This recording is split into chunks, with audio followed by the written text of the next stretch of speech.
What's up? This is Let's Play Pokemon Yellow with me, Amanda, and we are now in Fuchsia City because that's how things work. Um, you know, you go down the whole whatever and the thing and the bike trail and you fight a bunch of guys who are really big and mean looking, but then you get here and then everything is fine. So what we're going to do today is I have a list of questions, and I'm going to try and answer them in the 15 minutes that we have here. So this is one of those Tumblr things. It's like, send me a blank and I'll tell you whatever. And it has to do with video games, which is appropriate because this is a video game.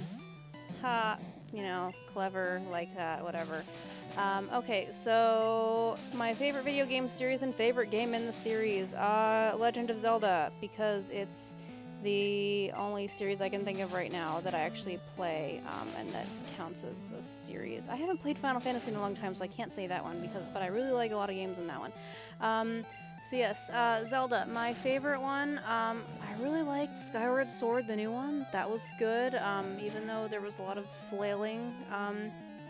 But my absolute favorite, I like Ocarina of Time too, but I'm gonna go with Wind Waker. Oh my gosh, and I remember everybody being like, Wind Waker, it's so bad because the cartoon styles and giant squids of anger, even though there weren't giant squids of anger then, the thing didn't exist.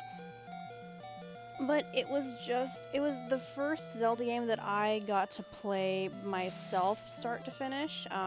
My friends all got to play Ocarina of Time and Majora's Mask, which I still haven't played that one actually. They all had it and they were able to play it because they had Nintendo 64s, and we didn't have that at my house. When I was growing up, we were PlayStation people, or at least, you know, that's what was bought. So I never got to, I would like go to their house and like watch them play it, and they would teach me how to play it, and I'd be like, I don't know what I'm doing, and they'd be like, well, let me tell you what to do, or let me show you, and they take the controller or whatnot. So Wind Waker was the first one that I got to play all the way through, and I was like, whoa, this is awesome. And then like when you went further in and you got into the history and the whys and the hows and everything, it was so good, and it was fun, and it was cute, and it was just a really, really solid game. And when I played it, you know, I was at that age when you can, well, this is how I've been with most video games throughout my life, but just, it left so much open to the imagination that I did a lot of world building myself outside of the game, which I've done this for a lot of video games like the Spyro series and Crash Bandicoot, and other Zelda games. My friends and I had a long thing with the Ocarina of Time timeline, our own world building setting. But Wind Waker was the first one that I could do this myself, and none of my friends had Wind Waker because they didn't have GameCube and I did. So that was my thing that I could have, and I could share it with them rather than they shared Ocarina of Time with me. So yeah, Wind Waker it remains like my favorite Zelda game. If I want to play Zelda and I'm like, I don't know which one, because I have a lot of them now, my default is always like, you know what, we haven't touched Wind Waker in a while, let's go and see where we left off, and then I just go, and it's happy fun times, and it's fun. If you don't like it, you're wrong and you should feel bad, because it's so good. It's so good.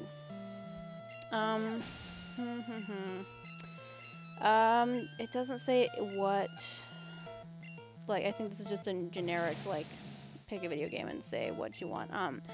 A character I would like to see get more attention, gosh, I don't know, all the video games I like, everybody seems to like the same characters that I like. Let's go with old school Spyro. No, because that, even though that's good, there's a lot of nostalgia resurgence. Coco Bandicoot from the second and third Crash Bandicoot trilogy games. I would like to see her get more attention in the not sexed up furry way. And not to say there's anything wrong with being a furry, but I just when I'm like, oh, I want to see people do cosplays of her or like any kind of fan appreciation, it's always like, hey, look, she's naked and getting railed by something. Usually not another furry, because that's the only kind of furry porn that I come across. So yeah, Coco Bandicoot, she was pretty cool from what I can remember. All of my Crash Bandicoot games are scratched and I can't play them anymore. So I can't, yeah. So if I could go back and play them again, then I would know for sure if she needs to get more attention, if she was a good character. But from what I remember, she was awesome. Next one. A character I'd like to get a kiss from. You can tell this came from Tumblr. I'm gonna be a 14-year-old girl and say Squall from Final Fantasy VIII. Because, yeah, he was the tall, dark, mysterious, standoffish guy who has a heart of gold and needs to be all fixed and stuff, and then he does get fixed because that's how it works in Fantasyland, and that doesn't work in real life. A boss battle that I love. Oh gosh, so many good boss battles. I can think of a lot of them that I hated because they were hard. I'm actually gonna go with the final boss battle in Final Fantasy X. I don't remember what was it? Did you fight Sin or did you fight something else? I don't remember. That one I loved because it was so easy. There were just so many places where I level grinded every single one of my characters until they were at max stats and they had the best stuff, and like I was determined that I was not going to spend 6 hours just on this because I spent 6 hours on the one mountain battle. If you've played this game, you know what I'm talking about when you're in the mountain and you have to level up because there's the one battle, the one boss battle to get to the other side of the mountain that took forever to get through. I was determined to not let that happen again, and there's a bunch of places where you can level grind and you get really, you're really good at it. Oh hey, we're evolving. Check that out.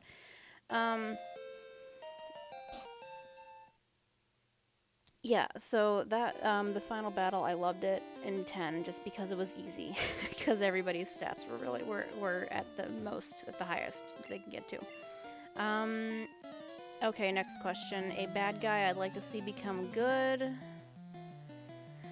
I don't know. I mean, all the characters that I think, you know, should be good or bad or whatever, like, they normally do flip. That's how it works. They normally flip sides to the end.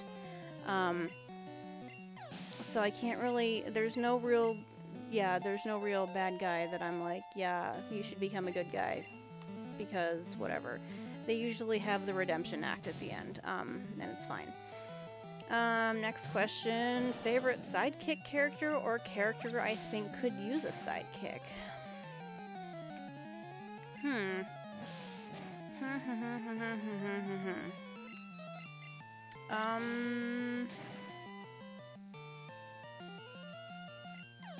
I've always thought that Zelda could use some kind of sidekick, maybe because I've grown up in the Magical Girl Revolution era, where all of the princess girls have their own little sidekicks.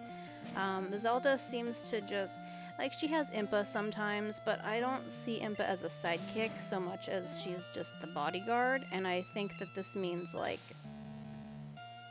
you know, like the animal sidekick or this, you know, the non-human sidekick. So yeah, Zelda could use a sidekick, because all magical princesses deserve sidekicks. A character that I think deserves her very own spin-off series. Oh my gosh, I think I had an idea for this a long time ago.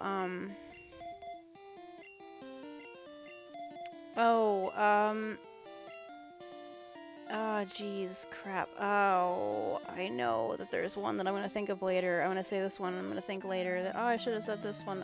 Because a lot of characters have gotten their own site, especially like Nintendo. They've gotten their own little spin-off games. Um, if you've played Chrono Cross, which if you haven't, you need to fix that because it's a beautiful game.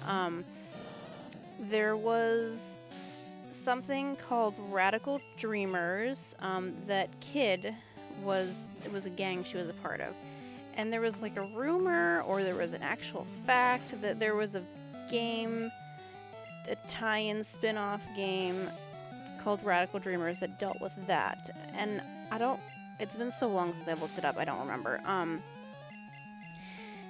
So that either needs to happen or needed to be translated into English. I think if it had existed, then it was just in Japanese, and it irritated me because I wanted to play it.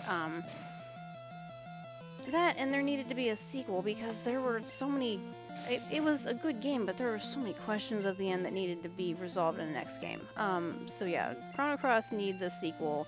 It's never gonna happen, but it needs a sequel. And Radical Dreamers either needs to happen or it needs to be translated into English. So yeah, there's that.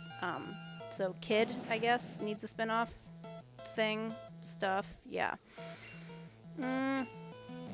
A character that I don't like in one of my favorite series. I don't know, most of the people who you're not supposed to like, I tend to be the one who's on board with no, you're an annoying character and I don't like you. Yeah, I'm just gonna go with that. A game or part of game that really tested my courage.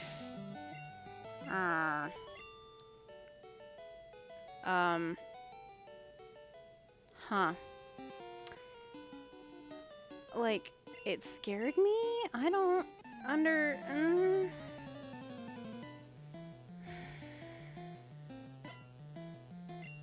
I'm gonna skip this one because I don't know. I really don't know. I don't really play like the scary games like Silent Hill, so I don't know. Okay, so a game that had the most or one of the most perplexing puzzles. Most of them, because I play a lot of games that involve puzzles. I'm just gonna be cheap and say, yeah, I play a lot of puzzle games, so they all have their own annoying puzzles. A plot twist that I really like. The one with Harl in Chrono Cross. The Harlequin girl, Harl, funny, clever names.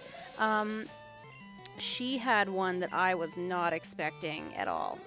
I was also like 12 when I played this game, but if you've played Chrono Cross, Harl has a great plot twist, and the Lynx thing, like all that was great. It was an overall great game, but those were really good plot twists. An item from a game I'd do anything to have. Most of them. Oh geez. Loft wings. Can I say that?